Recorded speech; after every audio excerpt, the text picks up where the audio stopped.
রাত ৩টায় সংবাদ সম্মেলন না করে পুলিশের ১০টা আপনি বরস্টে গিয়ে দাঁড়াই থাকেন যে কার বুকের পাটা চায় পারলে চাঁদাবাজি কর। ঠিক।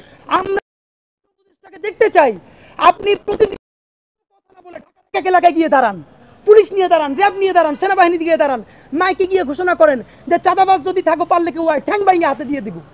আপনি সেইটা পারেন না, আপনি এই সিনেমার মধ্যে সংবাদ সম্মেলন করবেন, এটা তো মস্করা। তো আমরা মনে করতেছি এটা উনি পারিবারিক চাপেও করতে পারে, আত্মীয় স্বজনের কারণে, অথবা উনি বয়সের বাড়ি নুজ্জ হয়ে সময় জ্ঞান তো নাই, তো উনি আমার বাপের চেয়ে উনি বয়সে বড় মানুষ, কি বলবো, তো ওনারে আসলে কেমনে হাত পাও বা কি ধরলে উনি যাবেন এটা বলতে পারতেছি না। আপনারা আমাদেরকে পরামর্শ দিয়ে আমরা ওনারা সেটি বলবার চেষ্টা করবো। ভিডিওগুলো ফুটেজগুলো ছাড়া হচ্ছে ভাই, এখানে কিন্তু খেয়াল করেন এখন প্রত্যেকটা মানুষ উদ্বিগ্ন, ঘর থেকে বের হতে পারে না। আমরা স্পষ্ট মনে করি, অবশ্যই এটার তো রেকর্ড আছে, গতকাল তো আওয়ামী লীগের মিটিংয়ে বলেছে যে যেই শহরে আমরা চলতে পারি না সেই শহরে আমরা কাউকে নিরাপদভাবে চলতে দিব না। প্রতিদিন এমন থ্রেট দিচ্ছে।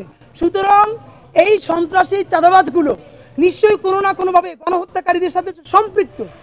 তারা শুধু চাঁদাবাজি করে ক্ষান্ত হবে না, ভীতি তৈরি করবে যাতে এই জুলাইয়ের সরকার ব্যর্থ হয়ে যায়।